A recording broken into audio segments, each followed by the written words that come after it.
बारात वापस जा चुकी थी। घर में अजीब सी चुप्पी थी। जो आनंद निवास बेटी की शादी की खुशी में लाइटों से चमका चमक और फूल से महक रहा था, अचानक सुनसान सा हो गया। प्रोफेसर सोमेश जी खुद को कमरे में बंद कर लिया। आनंद पत्नी ज्योति बाहर से दरवाजा पीटती रही, फिर वहीं बैठी आंसू बहाती रही। बेटी अभिलाषा अपने कमरे में अपने शादी के जोड़े में चुपचाप सी बैठी थी। उसकी सहेलियां उसे ढांढस बंधा रही थी। बारात के साथ ही मेहमान भी एक एक कर निकल गए थे। अभिलाषा सोमेश और ज्योति जी की इकलौती संतान थी। बेटी के माता पिता के लिए बेटी की शादी किसी चिरवांछित स्वप्न की भांति होती है। यूं तो सोमेश और ज्योति जी को रिश्ते जोड़ने के बाद लड़के वालों के लालच का अंदाजा हो गया था, लेकिन वो लड़के वालों की हर मांग को ये सोचकर पूरा करते जा रहे थे कि आज नहीं तो कल सब दामाद मयंक और बेटी अभिलाषा का ही है। लेकिन लड़के वालों का लालच इस हद तक बढ़ जाएगा ये तो सोचा भी ना था।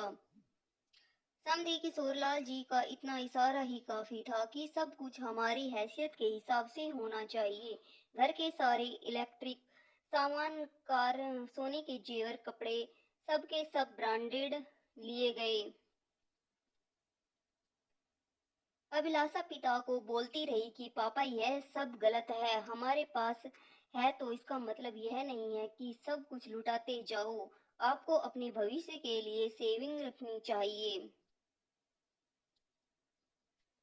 प्रोफेसर साहब ने दुनिया देखी थी। उनका अनुभव कहता था कि बाप लालची हो सकता है, लेकिन उनका दामाद हीरा है। बारातियों के स्वागत के लिए प्रोफेसर साहब की तरफ से कोई कमी नहीं थी, लेकिन पीने की व्यवस्था के लिए उन्होंने साफ मना कर दिया था। समधी जी, मैं मेरे कॉलेज में अपने विद्यार्थियों के लिए सदाचार की शिक्षा देता हूँ।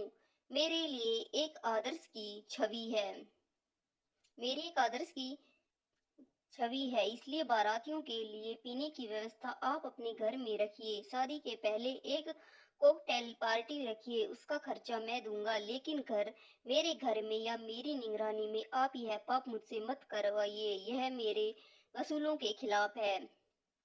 किशोरी लाल जी को प्रोफेसर साहब की न उनके आत्मसम्मान पर गहरी चोट की भांति लगी। उन्होंने कॉकटेल पार्टी का खर्चा 5 लाख कर दिया। शादी वाले दिन भी कुछ बुजुर्गों को छोड़कर सभी ने पी रखी थी।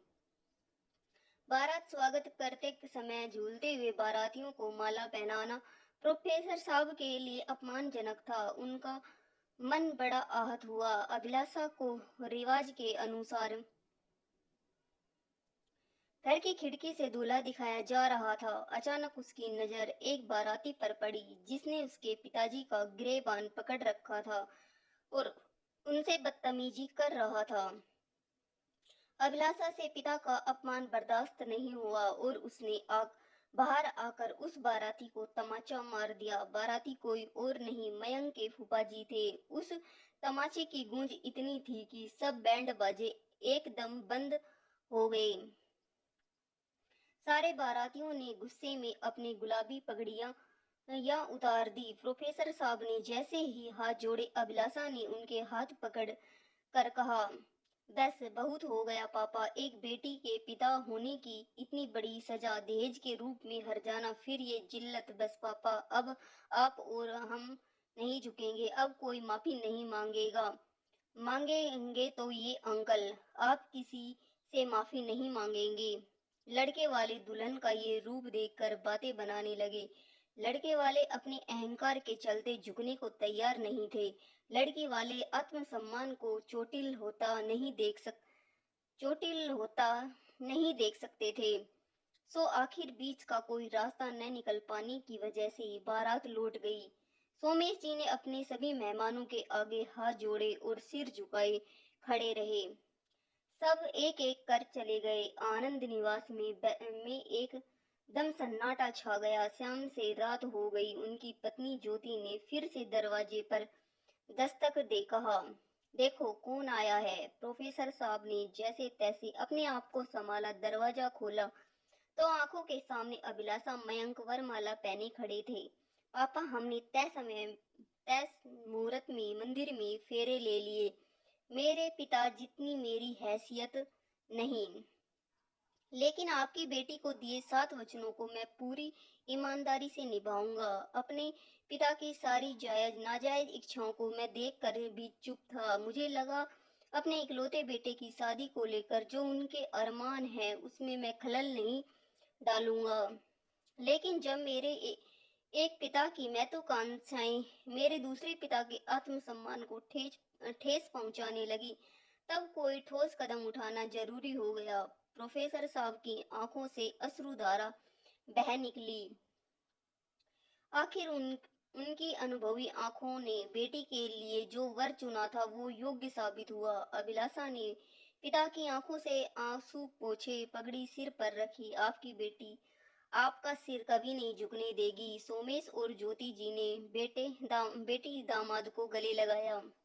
लोग कहते थे अभिलाषा की माँ, बेटे बिना तुम्हारा परिवार अधूरा ही रहेगा। देखो, बेटे जैसा दामाद पाकर मेरा परिवार पूरा हो गया। ज्योति जी मयंक का माथा चूम कर बोली, बस मम्मी पापा, बहुत हो गया, अब रोना धोना। अब सब स्माइल करो। मेरे फोन में देखो, एक फैमिली फोटो लेता हूँ, मेरे स्टेटस पर लगा लूं। After all new I am family married. Mayank की बात सुन सबने एक सच्ची मुस्कान के साथ फोटो खिंचवाई। दोस्तों, अगर आपको ये हमारी कहानी पसंद आई हो तो वीडियो को लाइक, कमेंट, शेयर करें और चैनल को सब्सक्राइब करना न भूलें। वीडियो को अंत तक देखने के लिए बहुत बहुत